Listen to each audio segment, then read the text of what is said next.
آنچه که برای سیاست آمریکا امروز در این منطقه در درجه اول است این است که این منطقه روی آرامش نبینه.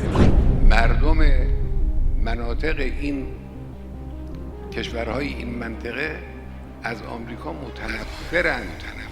اینو چرا نمیفهمن آمریکایی؟ شما آمریکایی ها در افغانستان کاروان شادی عروسی رو بمباران کردید، نه یک بار، نه دو بار، 10 بار. مجلس عزا رو بمباران کردید، جنایت کردید. شما مردم از شما متنفرن.